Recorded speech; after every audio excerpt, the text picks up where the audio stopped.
what crossed your mind when you were in your worst moment? When you said, I suck, but still knew that this was for you, and you would keep coming back. Talking about what this person's asking me about, what I remember about that time. So yes, guys, it took approximately 6 years of true hardship for me to really turn the corner in my trading. Now, remember, guys, back in the early 1980s, when I started, there were no mentors, there were no books, really. There were no seminars to go to. There were no classes of any kind. It was a world where you either got hired by a trading organization on Wall Street, or you tried it on your own with your own capital. You opened up an account. There was no such thing as a demo or a simulator or a way to practice, because you placed your orders by phone. You couldn't pick up a phone and get the broker on the other line and say, yes, buy 1,000 shares of Intel, but wait a minute, don't buy 1,000 shares of Intel. Boom. Like, you couldn't practice that way. You could practice on paper, but it was entirely trial and error. And the way I learned was I put a little stake together, opened an account, and I took a list of things to try. And when I lost every single thing on item one, when I lost my whole account on item one, let's say I had a list of 10 things I wanted to try to see if they worked, I knew to cross something off of my list when I lost my whole account on that item. So I would lose my entire account trying item number one, and I'd cross item number one off. I'd go to work part-time, grab a decent amount again to open up another account and try item number two. When I lost my entire account on item number two, repeat, go to work part-time. I worked for a temp agency down in the Wall Street area in New York City. And they would give me temporary jobs based on the criteria that I wanted them. I wanted no longer than 6 weeks, but preferably 4 weeks. I did not want to leave my trading more than a month, really. And I would take that paycheck, take a portion to live with, put the other portion in a trading account, and go to item number 3. And this is what I did for roughly 6 years, trying to turn the corner. And there were some very dark periods, because there are times when instead of paying my rent, I would take the rent money and put it in my trading account. Anyway, I'll tell you some things that kept me going during the dark periods, during the depression days. There were days where I was so down and so fearful that I was going to prove everyone who doubted me right. I was going to prove my parents right. I was going to prove my friends who said I was crazy for doing this right. A big portion of my motivation was preventing myself from proving all the naysayers right. But what kept me alive a lot of times was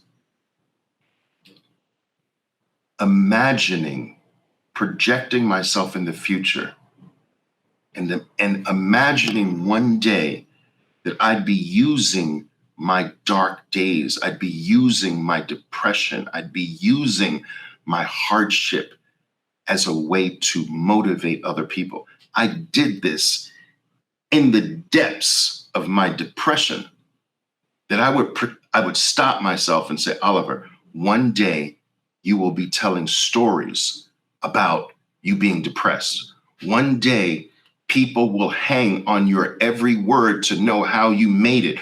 One day people will ask questions about what kept you alive. And here we are. And so I would stop myself from crying. I would stop myself in my tracks and say, all right, enough of this. All right, this, I'm going to use this one day. And I used my imagination that way. I projected myself in the future and said, one day I am going to use this period for the benefit of others. And that little mind trick, that little hack, for lack of a better word, was something that I applied on myself very, very frequently. And it worked. It really worked. What made my journey so much more difficult as well is the fact that there was no one really to talk to. It wasn't like I had like-minded individuals that I could go to. There was no groups. I didn't know anyone else who wanted to be a trader. So I couldn't share anything. No one could relate to me being stopped out frequently or losing my money. Everyone thought it was just a casino and that I was ruining my life. My parents thought I was ruining my education. They spent zillions of dollars to send me to the best schools in the United States. And they're like, what are you doing gambling, Oliver? You're sick. But here I am, still sick. Sometimes your biggest foe, your most outspoken critic, is the person you lie down with every single night. Sometimes the very people that want you to fail at this are the people you dine with, that you break bread with in your home every single night. That makes this journey so much more difficult when there is that lack of support and you live with that lack of support.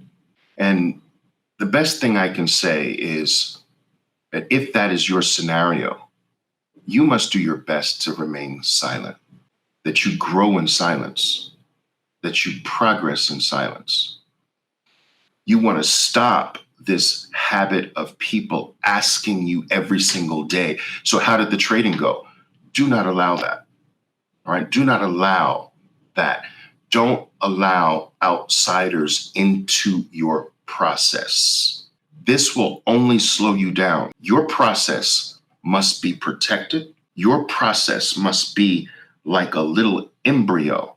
Nature has it that when we're born or when we're conceived, we are kept secret from the world for 9 months, more or less. We're not given exposure because we're not strong enough to meet the challenges of certain things in the world when we're first conceived. When your process is at the point of being conceived, when you're in that developmental phase, you're very sensitive. It's very fragile. And you don't want anyone to touch that. You don't want anyone invading that process. You remain silent. You keep this thing precious until it gets strong enough where you can let other people see it, poke it, touch it, and it can withstand some negativity. In the beginning, it can't even stand negativity. So don't allow people in your process. If someone in your household is asking you every single day, how's your trading? All right, stop it. Just tell them, listen, you know what? We're going to stop this. All right. I will occasionally update you, but I just need this process to be mine right now. Please respect that. And I'm telling you, it'll be better.